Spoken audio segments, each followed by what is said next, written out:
Also, something about just being out there in the fire together. Yeah. I mean, when the bullets are flying, just going out there and seeing the same guy every time, cover his back, he's got my back, just things like that where you naturally get closer. Just summer conditioning where dude's setting the pace. Like I wasn't gonna let a linebacker just come out here and win every conditioning rep. So just setting the pace there, just little things like that, competing. He probably didn't tell you, but as soon as he got up here, we went to the rec center and played basketball. And I don't think the kid knew I'm from Indianapolis, but just had to set a little tone. Just had to set a competitive nature. So it went well for you, the hoops? Yeah. I mean, his Twitter handle is like Nick J. Hoops. Nick J. Hoops. We call him that too. Okay. We call him Nick J. Hoops, but just had to let him know that Indiana ball is a little different, and I mean the amount of games me and Craig have won over our years being here. I mean, I probably lost my whole career. Me and Craig probably lost 6 games up here. Out of how many? Subtle. Out of like 100. I was smart enough to always draft Cooper. Okay. And if I didn't draft Cooper, I knew not to give him any weapons, so we just double team him. Carson Shire is a heck of a basketball player. Doesn't like playing on my team for some reason. Spot up shooter, but when I pass him the ball, he misses. When he's on the other team, he makes the shots. Kelby T-Lander can ball a little bit. Kayvon Merriweather can ball. Y.A. Black can ball. Campbell can ball.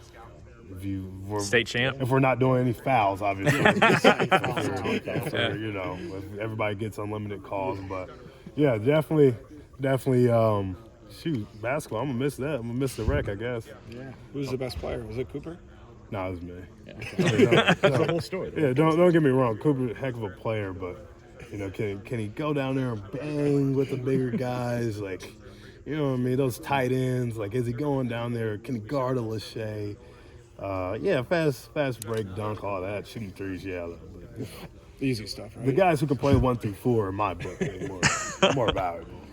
You talked about the win percentage there. You've won 51 games. Yeah. The team has in your 6 years, and I think there's like 6 of you that have been here all 6 years. You and Sam and Quinn, Jamari. 5 years. He's 5.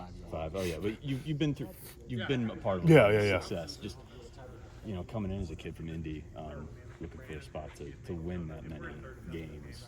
It's still 41 wins. Yeah. In 5 years later. It's cool. Obviously it's not like when I got here, we turned the program around. So it was cool to continue the success of the guys who come before me, and it's just our expectation, our standards are high, and I mean people were mad at us last year when we won 10 games. I remember getting beaten Northwestern, and everybody was like, "Oh, you guys barely won." I was like, "Oh shoot, did I miss out on something? I must have missed something out." But yeah, just keeping the standard where it's at. I'd say that's a big part, and continue to be a part of Coach Ferentz, his legacy, and I just didn't. My biggest thing is I didn't want any drop off when I took over the reins, and that was probably the biggest part that when my group, when my guys started playing, we kept the standard the same. So just happy for all those guys who did have that success. You spoke about Nick earlier. What don't people know about Nick that you This want to dude put on blast? sleeps all day, all day. I mean, when you have your degree from Virginia, guys, he's walking around here like he doesn't need our Iowa degree, but he sleeps. So if you need him during the afternoon, he's not there. So don't give him a call. Just wait till he gets up. You said the 24-year-old him? Yeah, he is practicing, sleep, treatment, watching film, sleep. Simple. Chipotle in there. And noodles? And some noodles, yeah. He's got what a career he's had. Though. Yeah. 70+ games. Yeah. He's so consistent. How would you describe? It's really what he's done? Yeah, what I learned is it's really hard to have sustainable success. I think you see a lot of stories of dudes who breaking out, having good years and good games and a good couple of games. But to have so many consistent, successful years, I think that's really hard to do.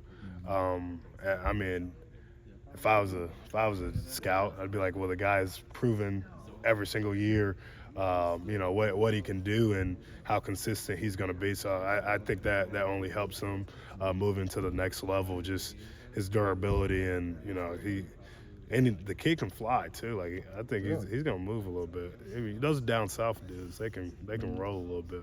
I do notice he blitzes more than you do. Oh, Is that your call, or is it just he's better at it? I'm just I do. I like scraping over top. I like massaging the offensive line, massage the run fits. And some people just like to go. And Nick likes to go. He's one of those dudes that likes to go. But yeah, we do send Nick a lot because he is really good at blitzing. And I feel like I'm good at erasing anything that squeezes out.